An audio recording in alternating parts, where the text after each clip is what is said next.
Hey yo yo yo, salut les turfeuses, salut les turfeurs, bienvenue pour un nouveau pronostic de Benoît Requin. Ok, place au pronostic du quintet du samedi 7 décembre direction Paris-Vincennes pour le prix Octave Douenel. Trop attelé, 2700 mètres, 17 partants en réunion, une course, 4 indices de confiance, 2 sur 5. Petit retour sur le quintet de ce jeudi. Il y a eu du trouble fait à l'arrivée. Cette vidéo, j'attends avant l'arrivée du quintet de ce vendredi. Je reviendrai dessus demain. Ok, c'est parti, on commence les pronostics. On commence avec le numéro 1, Franck SH. Et on écoute Madame Sabine Cashbrands. Franck SH est dur et devrait s'adapter à Vincennes. Il n'est pas très chargé en gain pour évoluer à ce niveau. Dans les médias, il n'a pas beaucoup d'engagement à sa disposition. Il doit se frotter aux meilleurs 4 ans. Il a une place au départ, donc on essaye. Sa dernière sortie à Berkshire est bonne, il possède de la qualité. Il possède de la qualité, mais je ne l'ai pas retenu, j'en ai préféré d'autres tout simplement. Ce quintet est ouvert, hein, attention, ça peut partir dans tous les sens, donc méfiance, hein, faites pas n'importe quoi. Donc je l'ai mis à l'arrière de ma petite liste des possibles troubles faits. On passe au numéro 2, Baron Tilly, on écoute David Pearson. Baron Tilly a gagné de bonne manière un groupe 1 au printemps à Abbey. Il a été malade ensuite et n'a pu préparer le derby. Je ne m'explique pas sa récente faute. Au travail, il est proche de son bon niveau. Il a bien voyagé pour rejoindre l'établissement de Björn Goop à Grosbois. On affronte de très bons éléments. J'espère ensuite courir le Continental. Il est dur et devrait s'adapter à la grande piste. Ok, merci David. En tout cas, ce numéro 2, lui non plus je l'ai pas retenu. Par contre, c'est lui mon gros regret. C'est lui mon cheval de complément. 4 dons partant, attention possible, cassage en vue. On passe au numéro 3, Kobayashi. On écoute Bastien Michardière. Kobayashi a reculé derrière un rival battu lors de sa dernière sortie. Ici, on se heurte à forte partie, mais il a déjà brillé à ce niveau l'année dernière, hein. Bon, il sera déféré des 4 pieds avec des œillères descendantes. Faut qu'il rassure un peu, mais il ne me surprendrait pas du tout en terminant 4e ou 5e.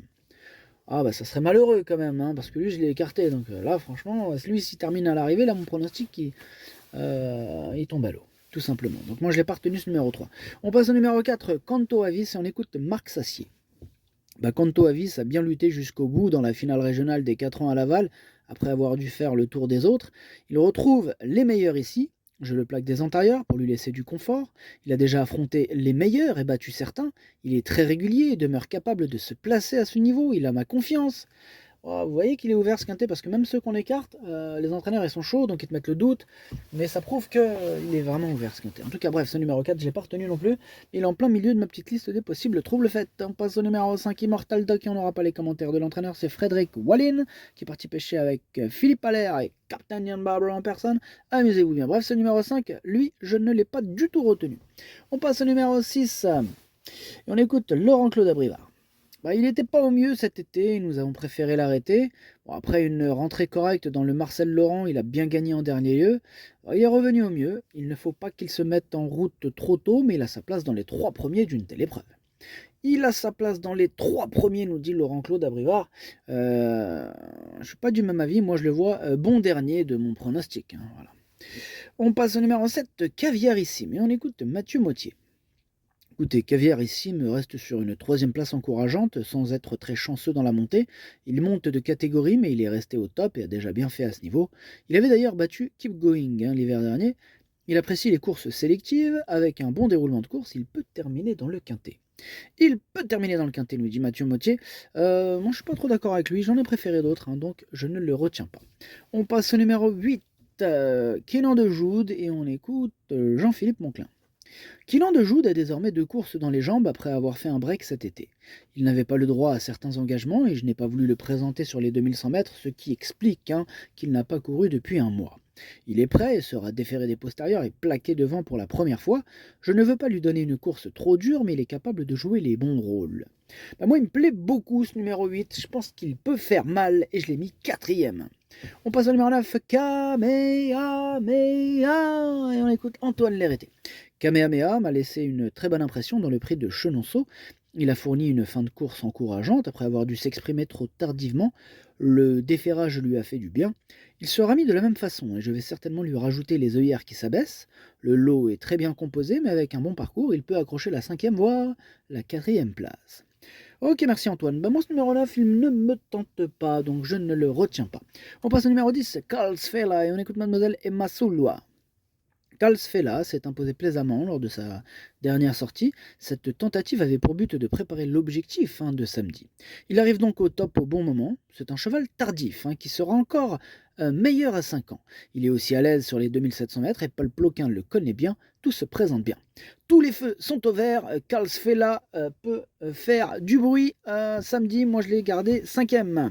On passe au numéro 11, Carlito, et on écoute Jean-Philippe Monclin. Écoutez, Carlito, il manquait d'une course là, dernièrement à Laval après s'être élancé au galop à Agen fin octobre. Bon, il a malgré tout été bon pour prendre le premier accessite après avoir contré plusieurs attaques. Bon, il n'a pas très bien travaillé ce mercredi matin, mais cela lui arrive parfois. Bon, maintenant, ce prix Octave Douanel est la suite logique de son programme. Une place est à sa portée. Mais largement, même une très belle place. En tout cas, moi je l'ai mis carrément 3e. Donc, pour le coup, je lui attribue une très belle place.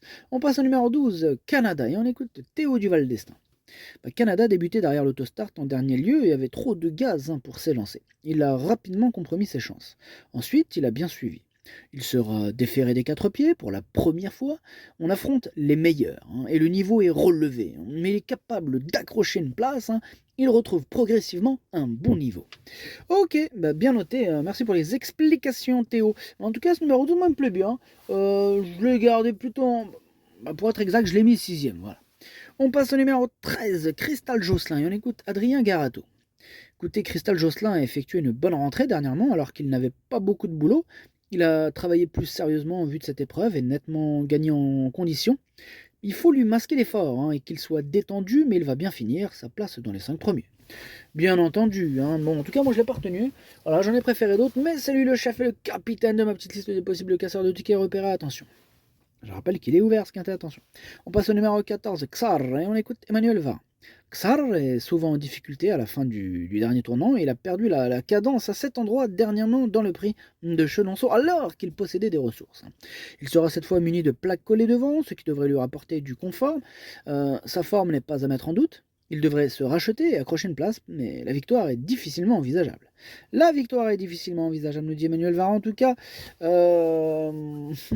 comment vous dire, ce numéro 14, moi, il fait vraiment partie de mes préférés.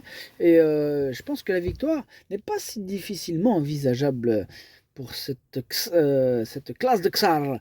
En tout cas, moi, je l'ai mis 2e carrément. On passe au numéro 15, Keep Going, et on écoute Mathieu Moitié.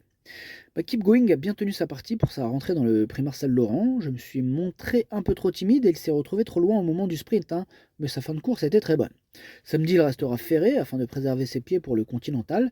Dans cette configuration, il faut plus l'envisager pour les petites places. Ouais, là je suis d'accord, c'est plus ce que j'ai fait. Pour les petites places, moi j'ai gardé en bout de combinaison. On passe au numéro 16, Kilmsteen Store, et on écoute Madame Sabine Cashbrandt. Kilmister n'a pas démérité lors de sa dernière sortie à Berksaker. Il courait à 1 semaine et il s'est retrouvé un peu bloqué dans la phase finale. C'était une préparation, j'en suis satisfait. Il a réalisé une belle carrière à 2 et 3 ans aux USA. Il est à Grosbois depuis une dizaine de jours et s'est bien adapté à son nouvel environnement. C'est une première à la Volte et à Vincennes. Ok, merci Madame Sabine Cashbrandt. En tout cas, ce numéro 16, comment vous dire, j'en ai préféré d'autres, mais c'est un regret quand même. C'est mon 2e cheval de complément qui a de porter attention. Et on termine avec le numéro 17, Cocktail du Dain, et on écoute personne. On n'aura pas les commentaires de l'entraîneur. On l'a dit tout à l'heure, c'est Philippe Allaire, il est parti pêcher avec ses amis, amuse-toi bien. Bref, ce numéro 17, c'est tout simplement lui mon préféré. C'est une première chance. Cocktail du Dain peut leur faire très mal, il peut les faire souffrir. C'est lui mon préféré. Le pronostic, ça donne 17, 14, 11, 8, 10, 12, 15, 6. Merci d'avoir suivi cette vidéo. N'hésitez pas à mettre un pouce bleu si la vidéo vous a plu. Pour accéder à tous mes tickets pour la course du Quintet, rendez-vous directement en description de la vidéo. À jouer avec modération. Bonne chance. Chopez-le moi. Ciao.